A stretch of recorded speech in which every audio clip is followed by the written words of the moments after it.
Perfecto, buenas tardes. ¿Me confirma que esté mirando mi pantalla? Sí, se ve bien y se oye bien. Perfecto.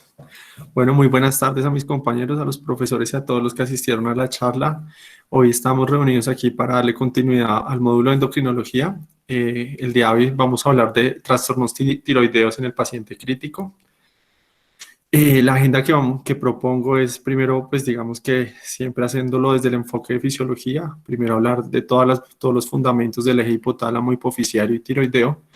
Después vamos a darle contexto a toda la fisiología en la patología tiroidea, digamos, de base con que ingresan los pacientes a cuidado intensivo. Y por último, hablar del síndrome del enfermo eutiroideo en el contexto del cuidado intensivo. Para iniciar a hablar de todos los sistemas endocrinológicos y como tal de todas las glándulas endocrinológicas, estas se rigen bajo dos fundamentos. El primero es la jerarquía.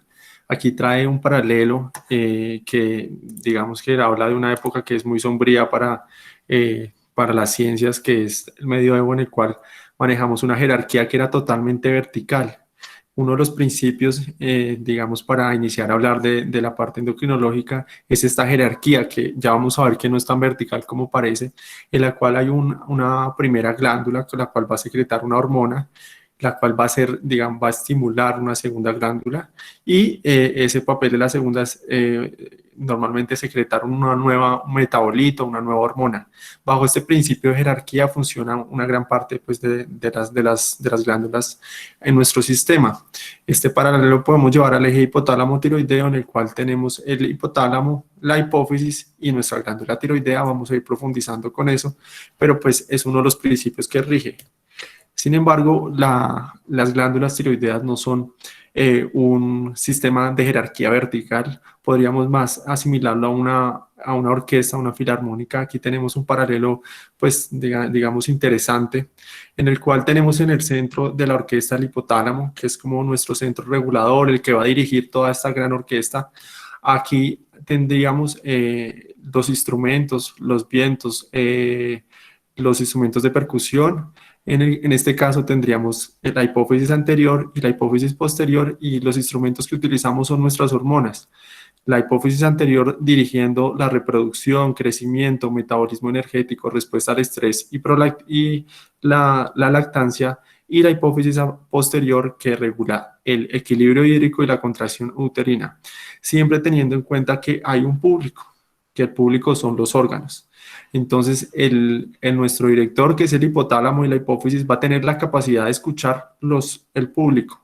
Entonces, es un sistema que está muy regulado, que tiene unas asas y que, sin embargo, conserva algo de jerarquía, donde el que manda es el hipotálamo. Entonces, este hipotálamo, que es el centro de la orquesta, es el centro integrador que nos rige a nosotros. El hipotálamo está ubicado rostral a la médula y a todo el cerebelo, a todo el cerebelo. Está posterior a la lámina terminalis, a la comisura anterior. Como tal, está posterior a todo, como lo dije, al cerebro medio. Y aquí lo vemos ubicado. ¿Qué es importante del hipotálamo? El hipotálamo integra varias zonas del cerebro, o sea, tiene aferencias para, digamos, de varias zonas del cerebro, en donde están las áreas autónomas, el núcleo reticular del tronco encefálico, áreas límbicas del prosencéfalo, que llevan información del hipocampo, amígdala, tabique orbitofrontal, corteza orbitofrontal, que lo que van a hacer es llevar aferencias de varios sistemas y varios centros, y es un centro regulador que tiene información de aferencias de nuestro metabolismo, de la temperatura, de la parte cardiovascular. Entonces, por lo cual el hipotálamo tiene una gran importancia en toda la regulación que nosotros tenemos en la homeostasis y en la alóstasis. Y aquí tenemos la regulación como tal, cómo se comunica el hipotálamo con la hipófisis. Aquí está el hipotálamo con todos los centros. Aquí tenemos uno de los más importantes, que es el núcleo paraventricular, que es uno de los centros más importantes para el eje tiroideo. Ese núcleo paraventricular va a tener unos cuerpos celulares. Aquí vemos a una gran dimensión una de las células, las cuales tienen la capacidad con respecto al eje tiroideo de producir una hormona, producir un mensajero muy importante que es el TRH, que es la hormona estimulante de la hormona tirotropa. Como vemos acá, esta célula tiene la capacidad de producir un primer mRNA, un RNA mensajero, el cual va a ser, digamos que va a ser una traducción posterior, va a ir al aparato de Golgi y va a producirse después unas modificaciones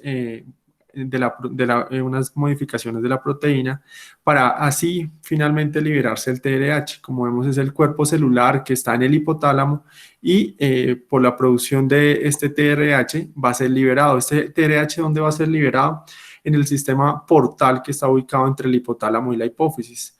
El sistema portal que lo que va a permitir es llevar el TRH hacia la hipófisis anterior para llevar ese gran mensajero que es el TRH. Ya en este momento nos ubicamos en la hipófisis anterior y vamos a ver cómo se genera toda la regulación. Este es un esquema de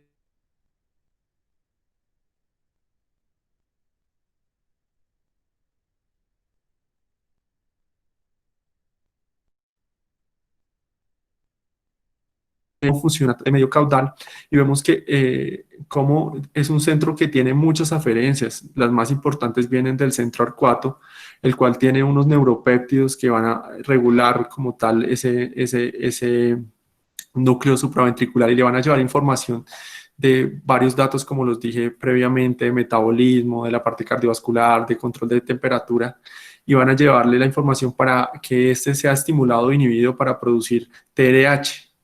Un centro importante que no debemos olvidar es el núcleo ceruleus y los núcleos del tracto solitario, que llevan información también al núcleo supraventricular, el cual va a producir el TRH y va a llegar a la hipófisis anterior, que la hipófisis anterior va a ser la encargada de producir TSH y estimular la tiroides. Pero bueno, ya estamos en este punto donde llegamos a la hipófisis anterior y vamos a ver de qué se trata esa gran glándula que tenemos, que es la hipófisis, que se compone de un lóbulo anterior y un lóbulo posterior. Hoy nos vamos a centrar en el lóbulo anterior, que es el que está regulando el eje tiroideo. Entonces, la hipófisis está ubicada en la silla turca, muy bien rodeada y protegida por su gran importancia, quizás. Y tiene la capacidad de producir varias hormonas. ¿Por qué? Porque tiene varios grupos celulares, dentro de los cuales está el grupo somatotropo, corticotropo, tirotrópico, gonadotropos y lactotropos. Es importante recordar que las células somatotropos son la gran mayoría de la hipófisis anterior y digamos que más o menos en un 40%, las corticotropas más o menos en un 20% y el resto de células, de grupos celulares, ocupan un porcentaje menor. Las mayores son las somatotropas que tienen un tinte acidófilo, por lo cual cuando hay un tumor productor de este tipo de hormona, lo que vamos a tener es un gran número de células acidófilas. Pero hoy nos vamos a centrar en las hormonas tirotropas. Esta es las células tirotropas. Estas tienen un receptor de la TRH, el cual es un receptor transmembrana, como lo vemos aquí en esta imagen, que está unido a las proteínas G. Las proteínas G que van a estimular la fosfolipasa C, lo cual va a llevar a un aumento del fosfatininositol y la fosfoquinasa C. Todos estos mensajeros van a aumentar el calcio intracelular, activando toda la célula y van a generar finalmente la producción de TSH, que es nuestro segundo mensajero.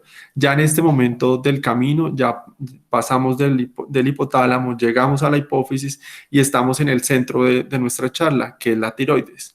La tiroides es una de las 7 glándulas que tiene nuestro sistema humano.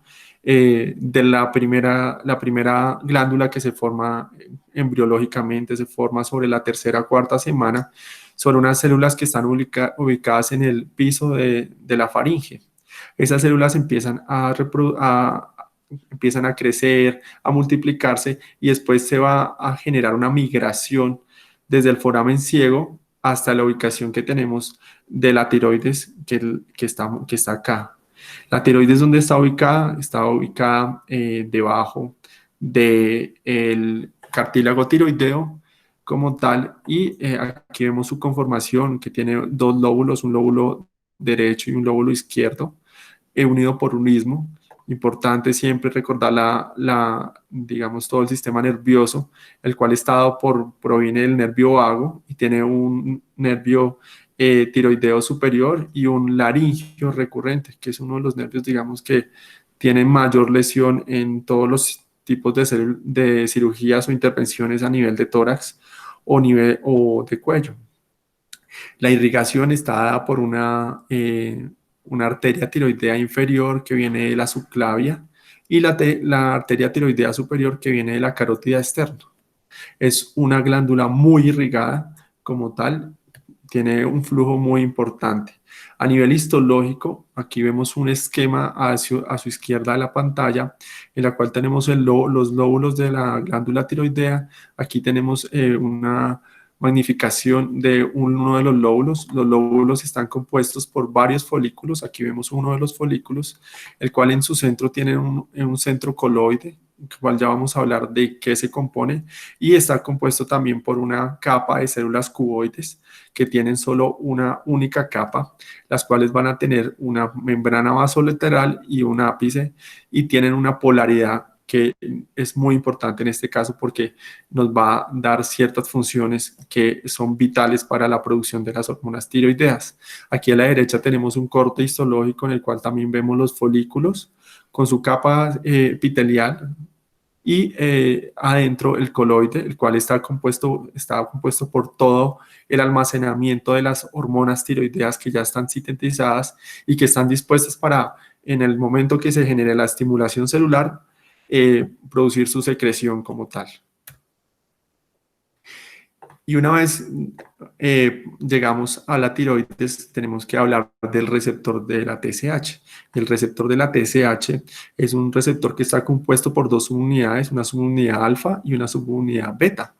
La subunidad alfa es similar a todas las otras hormonas de la adenohipófisis, que es la FSH, la LH y la hormona de crecimiento, mientras que la subunidad beta sí tiene una diferencia y es la que le da su función o digamos, la diferencia clara entre las otras hormonas.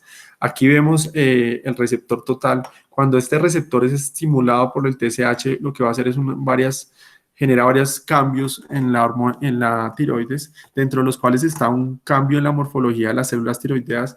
Cuando hay una estimulación van a generarse una hipertrofia de las células tiroideas. Por eso, por ejemplo, en patologías como el bocio, donde hay una TSH muy elevada, va a haber una hipertrofia, va a haber una tiroides gigante. Como lo vemos también, hay un crecimiento celular. Y una de las cosas más importantes que produce la TSH es que estimula el metabolismo del yodo. Ya vamos a ver cómo se sintetizan las hormonas de la tiroides, pero todos los canales, receptores, proteínas que se necesitan para producir hormonas tiroideas son estimulados por la TSH. Y por último, inductor enzimático, como lo dije previamente, produce todo lo que necesitamos, toda la maquinaria que necesitamos para producir esas hormonas tiroideas. Y aquí estamos ubicados en este esquema en una célula tiroidea, en una célula como tal de ese tirocito. Y lo primero que nos vamos a ubicar es en la membrana vasolateral de la célula, en la cual hay un canal muy importante que es el simportador de yodo. Este simportador de yodo lo que va a hacer es entrar a la célula yodo asociado al sodio. Esta bomba obviamente no funcionaría sin el gradiente que se genera por la bomba sodio-potasio ATPasa que está aquí en su pantalla arriba. Gracias a ese gradiente ya se ingresa el yodo hacia la célula, que es un compuesto esencial para producir las hormonas tiroideas. Y el yodo es necesario que lo tengamos en el interior de esa parte coloide del folículo, por lo cual es ingresado a esa parte por el transportador que se llama pendrina, el cual lo que utiliza utiliza el gradiente del cloro para ingresar el yodo. Ya con el yodo adentro tenemos nuestro primer paso, que es tener yodo en la parte coloidal.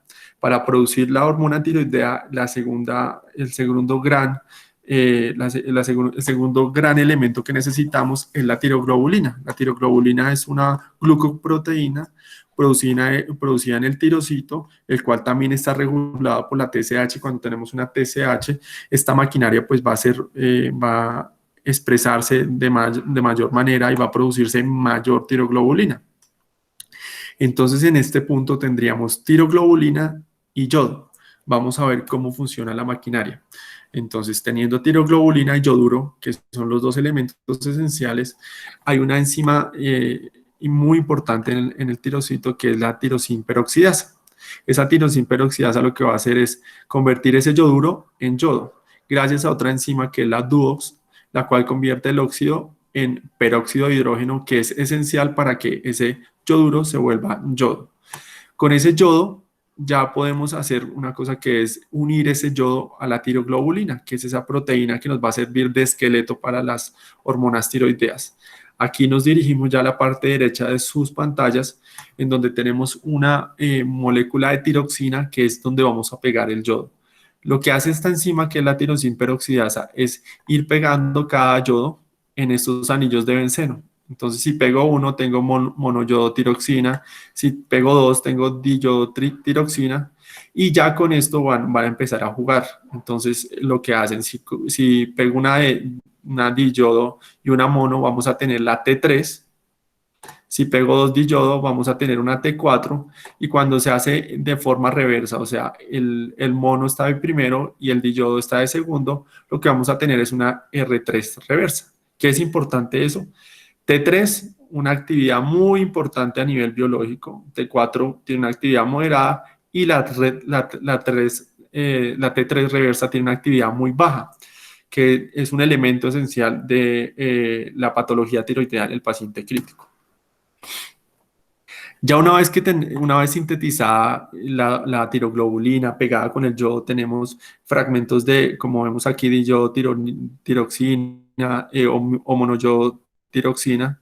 Lo que vamos a hacer, tenemos hormona T3 y T4 pegadas a tiroglobulina, por endocitosis se va a unir a una vesícula, esa va a ser transportada, y cuando tenemos TSH que estimula eso, esa T3 y T4 va a ser liberada ya por la membrana vasolateral hacia la circulación.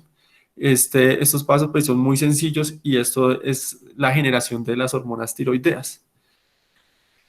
Ya una vez en el sistema vascular, las hormonas tiroideas en su mayoría están unidas a proteínas en un 99.96%, asociadas a ¿qué? Globulinas fijadoras de la tiroxina fijadora de prealbumina y albúmina. Una minoría está libre, en T4 es menor del 0.4% y en T3 una proporción muy similar. Y la liberación de la T4 por la tiroides, más o menos, digamos, cada día se da por 100 nanomoles. Lo que menos liberamos es T3 reversa y T3 como tal. Lo que ayuda a esto es a que tengamos niveles en promedio en sangre todos los días. ¿Por qué? Porque para que se vuelva la forma más activa, tiene que haber una deionidasa, la cual va a convertir la T4 en T3. Esta T4 tiene una vida media mucho mayor, mientras que la T3 tiene una vida media muy corta, de minutos. Por lo cual, lo que hace este sistema de tener una T4 es tener un sistema equilibrado, el cual permite mantener niveles séricos estables, y en el momento que se requiera mayor T3, o sea, mayor actividad, se va a convertir más T4 o T3. Y aquí tenemos la T3 reversa, como les dije, es un elemento esencial en la patología crítica. ¿Cómo funcionan? Funcionan con dos mecanismos, uno nuclear y otro no nuclear. No nuclear. El elemento que lo une al ADN, aquí tenemos el receptor de las hormonas tiroideas, el cual está unido a un correpresor. Cuando se une el T3 a ese receptor, ese correpresor va a estar liberado, por lo cual se va a poder producir transcripción de genes importantes para ciertas funciones en el sistema. Asimismo, las hormonas tiroideas se ha establecido que tienen otra función que no es nuclear, en la cual están como elementos importantes en la estimulación de ciertos receptores, ciertas proteínas transmembrana, pero el elemento central es su función a nivel nuclear. Las hormonas tiroideas tienen, digamos, funcionan en todos los órganos. Aquí vamos a resumir en dos grandes grupos. Uno es el crecimiento y desarrollo neurológico, el cual por, por el contexto, digamos, de crecimiento es muy importante. Y en segunda instancia tenemos todos nuestros sistemas. Aquí tenemos la gráfica cardiovascular en un cardiomiocito. Lo que vemos es que el receptor de T3 que va a llegar, aquí va a internacionalizarse, el T3 va a internarse, el T3 va a llegar a su receptor nuclear y lo que va a hacer es estimular la producción de beta receptores, va a producir que la miosina tenga unas proteínas que van a aumentar su inotropismo como tal, y también tiene otras funciones como dromotrópico, como lucitrópico. Entonces lo que hace el AT3 es estimular que se sinteticen todas estas proteínas, canales y proteínas del cardiomiocito, que van a mejorar la contractibilidad como tal, van a aumentar la frecuencia cardíaca de ese cardiomocito, van a mejorar su relajación. Entonces, como tal, es muy importante y por eso vamos a tener efectos a nivel cardiovascular muy importantes. A nivel respiratorio, uno de los efectos más importantes es que las hormonas tirotropas lo que van a hacer es sensibilizar el centro respiratorio hacia el CO2, por lo cual los pacientes que tienen niveles bajos de hormonas tirotropas lo que van a hacer es tener una poca sensibilidad al CO2 y por lo cual pueden hacer falla respiratoria. A nivel metabólico, lo que puede pasar es que las hormonas tirotropas lo que hacen es aumentar el metabolismo oxidativo. Digamos que van a llevar todo el metabolismo hacia un catabolismo como tal, hacia producción de glucosa y como tal va a requerir el paciente más oxígeno cuando las hormonas tiroideas están aumentadas. Y a nivel del sistema autonómico lo que van a hacer es estimular el sistema simpático. Van a haber más receptores beta, más receptores alfa y van a estar más sensibles. Van a haber más cantidad y más sensibles. La regulación del sistema tiroideo es una regulación de ASA en donde tenemos una producción por la tiroides de T4, la cual va a producir una regulación a nivel hipotálamo y hipofisario. Entonces vemos que a nivel hipotalámico la T4 se va a convertir en T3 y va a inhibir la producción de TRH. A nivel de la hipófisis también la T4 se convierte, al convertirse en T3 por la deyoniasa, va a inhibir la TSH. Entonces cuando tenemos niveles altos de T4 se va a producir una inhibición en el hipotálamo y la hipófisis, y cuando hay niveles bajos lo que va a producir es que esa inhibición no va a estar y por lo cual la TSH y la TRH se van a disparar. Aquí vemos la regulación, es una regulación nuclear de la TRH por ciertos fragmentos a nivel de ADN, y la regulación positiva puede ser por muchas moléculas, dentro de esos las catecolaminas. Dentro de los factores de crecimiento están la insulina, los factores similares a la insulina, el factor epidérmico y el factor de crecimiento de fibroblastos. Todos esos también van a generar una estimulación de la hipófisis anterior con la producción de TSH. Ya aquí entrando al contexto patológico como tal y con todos los fundamentos fisiológicos, vamos a hablar de que la patología tiroidea se podría dividir en dos grandes grupos: los pacientes que presentan alteraciones tiroideas previas al ingreso a UCI y que eso los lleva a un estado crítico, y digamos, el segundo grupo de pacientes son los pacientes que por un estado crítico presentan un trastorno tiroideo. En primera instancia vamos a hablar de todas las patologías tiroideas que llevan a los pacientes a UCI. Dentro de las patologías podemos dividirlas también en dos grandes grupos: los pacientes que tienen un exceso de hormonas tiroideas y los pacientes que tienen una deficiencia de hormonas tiroideas. Dentro del exceso de hormonas tiroideas, el grupo pues lo podemos llamar como tal hipertiroidismo. En los niños y en los jóvenes se puede presentar hipertiroidismo y es uno de los mensajes que quiero dejar en la charla. El hipertiroidismo en general en los pacientes en el mundo se describe una prevalencia más o menos del 0.5% al 0.8%. Vemos que es muy similar en todo el mundo, y en Colombia hay datos de que hay una prevalencia de 0.7%. En jóvenes Es muy raro, pero se presenta, más o menos se puede presentar un caso por cada 100.000 pacientes, 100.000 niños, y vemos que la patología más prevalente es la enfermedad de Graves, que es un hipertiroidismo autoinmune, más o menos se presentan 0,3 casos por 100.000 niños. Hay otro grupo de patologías que es mucho más raras, dentro de las cuales está el bosón multinodular, el adenoma tóxico, por medicamentos, dentro de los cuales quiero resaltar la amiodarona. La amiodarona es una carga de yodo muy alta que puede generar el hipertiroidismo. ¿Y cuál es la emergencia que se presenta por el hipertiroidismo? Es la tormenta tiroidea. Aquí vemos en la literatura se encuentra un número grande de reportes de casos, no encontramos cortes grandes porque es una patología rara, pero lo importante de esto es entender que es un diagnóstico diferencial que siempre debemos considerar. Aquí vemos casos desde convulsiones, pacientes con eventos cardiovasculares y pacientes que incluso lo encuentran como un hallazgo incidental. Entonces, como lo hablaba, la tirotoxicosis en los pacientes pediátricos es rara, y de esos pacientes que hacen tirotoxicosis, los que hacen tormenta tiroidea es una proporción muy pequeña, pero ocurre. La tormenta tiroidea, aquí vamos a ver, la causa más importante es la enfermedad de Graves. La enfermedad de Graves es una enfermedad autoinmune mediada por células T y células B, en la cual por una irregulación del sistema inmune se va a generar una producción de anticuerpos contra el receptor de TSH. ¿Qué va a producir eso? Una secreción muy elevada de hormonas tiroideas. La glándula tiroidea va a tener una hiperplasia, va a estar inflamada y por lo tal va a producir muchas hormonas tiroideas, lo cual va a generar unos efectos en todo el sistema muy importantes.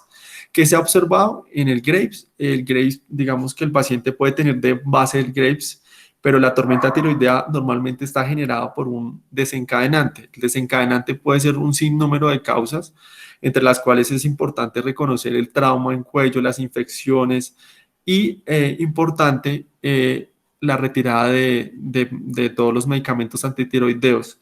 ¿Por qué resalto eso? Hay muchos casos de descompensación de patología tiroidea generada por un retiro de estos medicamentos. Entonces, en general, y concluyendo, el desencadenante es cualquier evento agudo que descompensa esa enfermedad de Graves de base.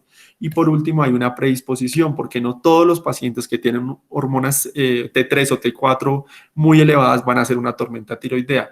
Que se ha observado que los pacientes que tienen receptores adrenérgicos en un número aumentado y muy sensibles, y los pacientes que tienen globulinas transportadas de hormona tiroidea bajas, van a tener una predisposición a tener una tormenta tiroidea.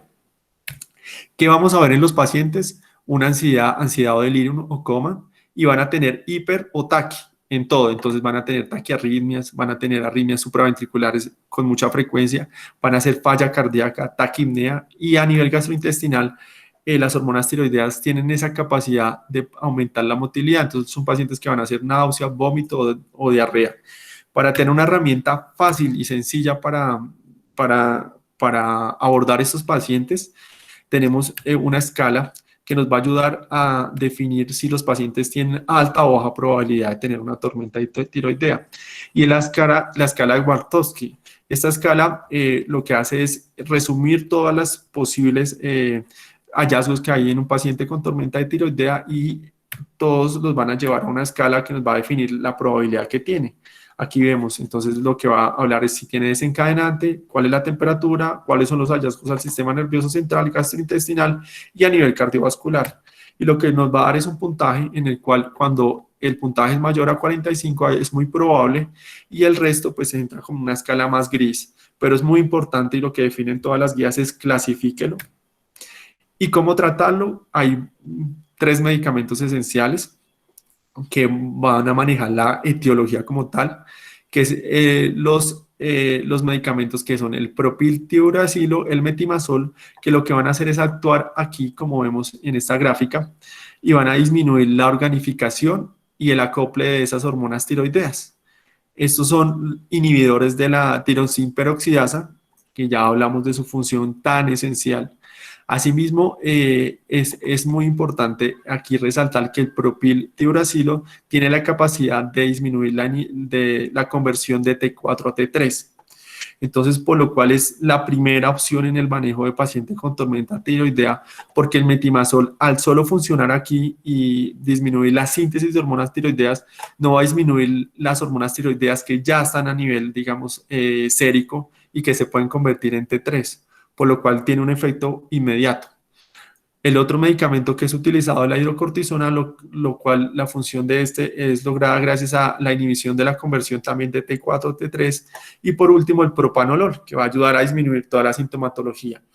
En un segundo escalón tenemos otros medicamentos como el Lugol, el carbonato de litio y la L-carnitina, que tienen menos evidencia y lo que van a ayudar es a inhibir esta bomba de sodio-yodo, el importador, para que no haya yodo y no entre a la célula.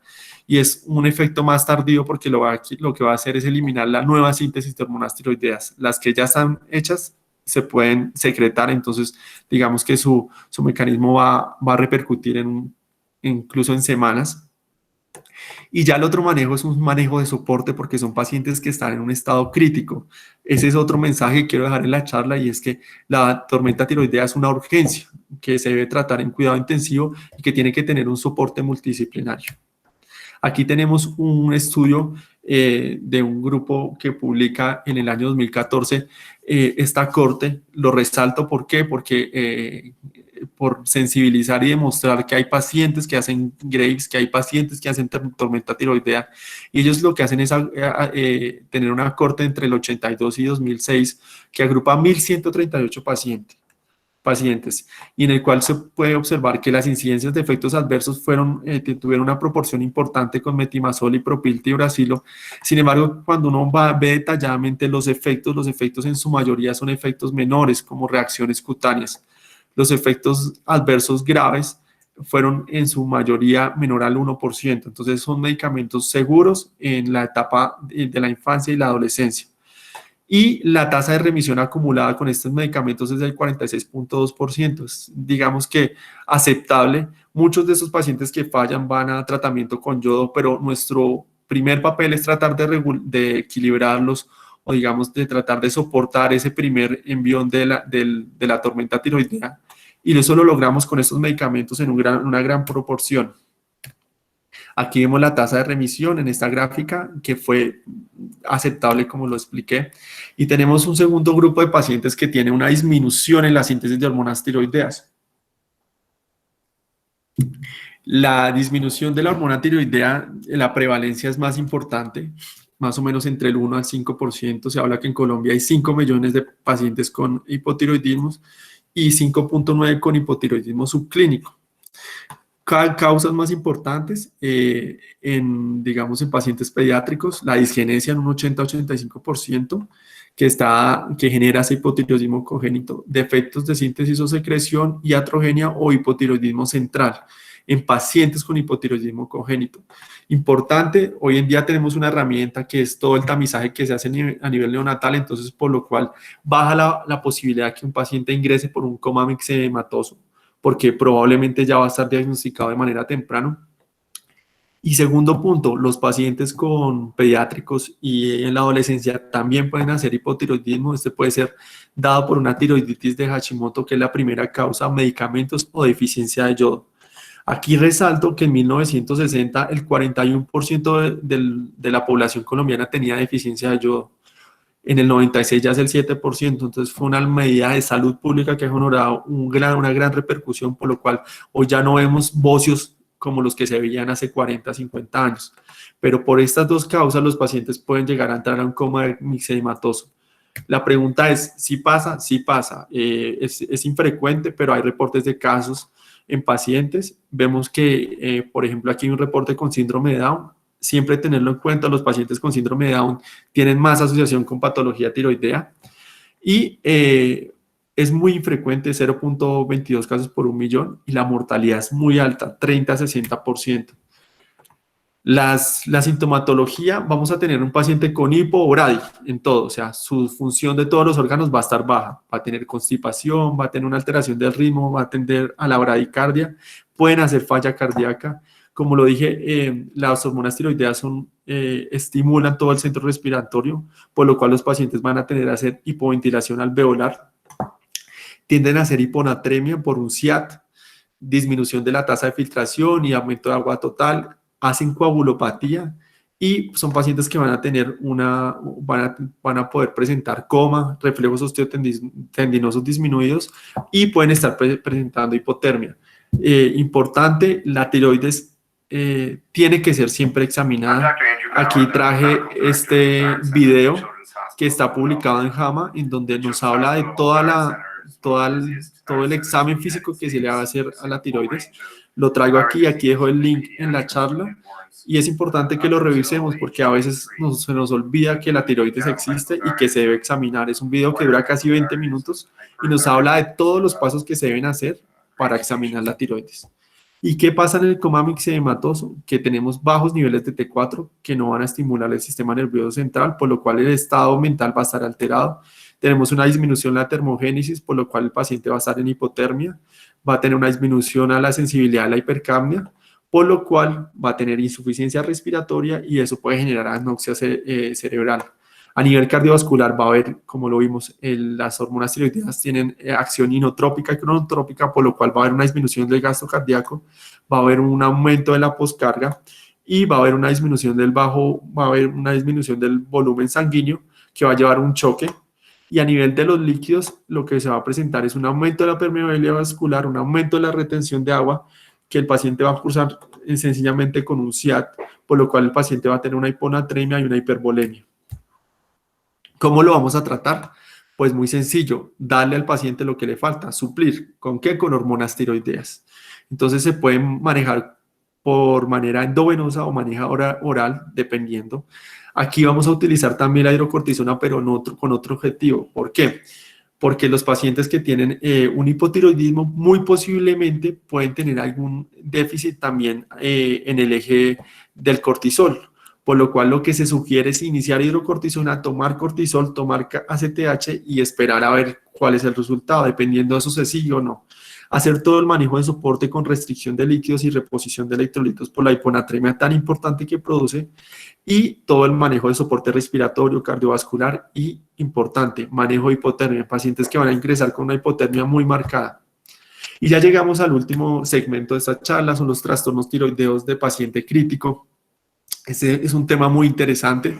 Digamos que hace más o menos 10, 15 años ha tomado mucha más importancia ese tema y esto ha sido por estudios como este. Este es un estudio en 73 pacientes en el cual lo que hicieron fue medir hormonas tiroideas, hormona de cortisol y vasopresina para definir cuál era la proporción de pacientes que tenían algún déficit hormonal. Aquí vemos que en total de todos los pacientes, casi todos tenían el déficit de algún eje. Más del 60% tenía un déficit de 2 ejes y un 20% de los pacientes tenía un déficit en los 3 ejes. Aquí ellos lo compararon entre pacientes sépticos y no sépticos y lo que se dieron cuenta es que así no estuviera séptico, los pacientes tenían un déficit hormonal, por lo cual la disfunción neuroendocrina es muy prevalente en los pacientes críticos. ¿Y qué pasa en los pacientes críticos?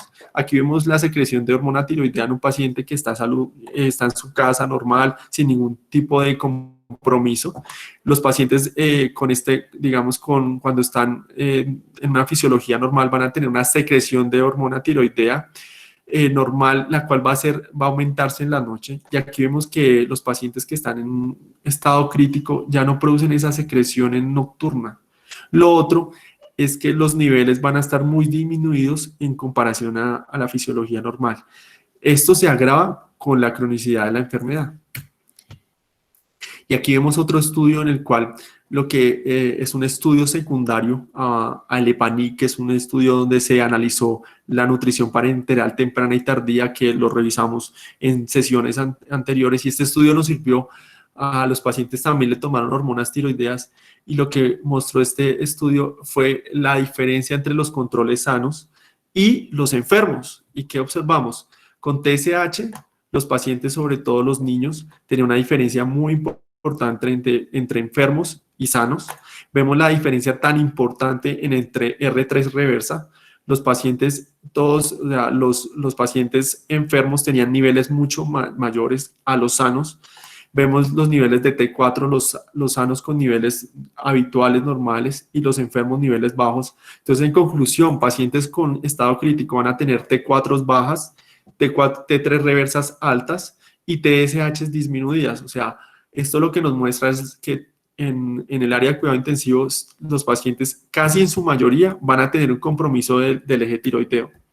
¿Y por qué se da eso? Hay varias teorías, todavía no tenemos claridad en eso, pero las causas están por un compromiso central y un compromiso periférico. A nivel central, ¿qué va a pasar? Va a haber un aumento de la ionidasa 2, lo cual va a hacer que va a haber un aumento de la conversión de T4 a T3, y esa T3 va a ser sensada en el hipotálamo. ¿Y qué va a hacer el hipotálamo?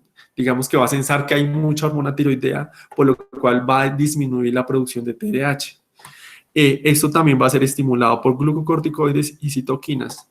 Como tenemos menos TRH, pues ya de entrada vamos a tener menos TSH, pero a nivel hipoficiario también la desionidasa 1 y 2 va a producir que se produzca menos TSH, y eso va a ser también incrementado por las citoquinas, y a nivel periférico se produce algo pues muy importante, y es que en los pacientes críticos va a haber un aumento de la desionidasa 1, que lo que va a hacer es producir de T4 T3 reversa.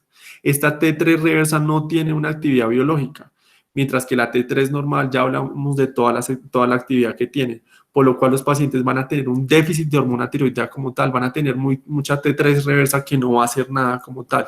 Y por último, van a tener menos globulinas fijadoras de tiroxina, y ya les expliqué todo lo de la ionidasa. Entonces vemos que el compromiso es general y es severo. ¿Y cuál es la importancia? Aquí tenemos, a grosso modo, en este estudio que valoraron en una regresión que se hizo si los pacientes les iba peor cuando tenían este compromiso, y lo que vieron es que pacientes con T4 disminuía tenían un aumento de la mortalidad. Asimismo, los pacientes con, digamos que el cociente T3 y T3 reversa, o sea, tenían más T3 reversa, tenían un aumento de la estancia hospitalaria y había mayor riesgo de presentar en la hospitalización infección, por lo cual nos muestra la importancia de esta alteración neuroendocrina. Y esto está graficado en esto que vemos acá, y vemos que cuando los pacientes tienen más T3 reversa, cuando baja la T4, así sea libre o su parte unida a proteínas, va a haber un aumento en la mortalidad. Y la gran pregunta que pues más adelante responderemos es si tratar o no tratar. Hay estudios, de manera resumida, hay estudios ya aleatorizados que han buscado definir si nos sirve o no sirve. Este es un estudio por el grupo del Dr. Portman, en el cual lo que vieron es que en los pacientes menores de 5 meses sí había una disminución de los días para que el paciente lograra ser extubado. Sobre 5 meses, la diferencia entre tratar y no tratar no era tan marcada. Sin embargo, esto llevado a números no mostró mucha evidencia. El HR no fue significativo. Uno cuando observa en el estudio el HR pasaba por 1, entonces la significancia fue mínima. Hay un estudio con hormona tiroidea oral en este contexto que sí mostró diferencias, pero las diferencias no son marcadas y nuevamente son en menos de 5 meses. Cuando ellos no estratificaron los pacientes en la población general, no hubo diferencias. Cuando lo estratificaron, como vemos en la gráfica, sí hubo diferencias con el tiempo de extubación, pero las diferencias son mínimas. ¿Qué traigo aquí para dejar hacia futuro? El mismo grupo del Dr. Portman está haciendo ya un nuevo ensayo clínico con una muestra mayor, el cual terminaron el año pasado, en octubre de 2019, por lo cual el TRIC2, que es la segunda parte de ese primer estudio que les mostró, probablemente nos dará más respuestas con respecto a este. Y ya finalizando, mensajes para llevar a casa: los fundamentos fisiológicos son el punto de partida para el entendimiento de la patología tiroidea y las posibles intervenciones farmacológicas. En el contexto de hipertiroidismo es poco probable, pero se presenta. Sospéchelo bajo el prefijo de TAC y hiper, estratifíquelo y trátelo, es una urgencia. El hipotiroidismo, menos prevalente por suplencia de yodo, pero es un posible diagnóstico diferencial. Sospéchelo bajo el prefijo BRADI o hipo, e inicie de manera pronta la levotiroxina y trate de buscar cuál fue la causa. Y con respecto al síndrome del enfermo eutiroideo, lo último que hablamos, es una realidad demostrada, claramente tiene una prevalencia importante, con implicaciones en pronóstico, mortalidad y estancia hospitalaria, pero muchas dudas sobre las posibles intervenciones. No hay evidencia sobre si manejarlo con levotiroxina nos va a ayudar. Muchas gracias. Juan, muchísimas gracias. Muy buena tu presentación, muy completa, como siempre.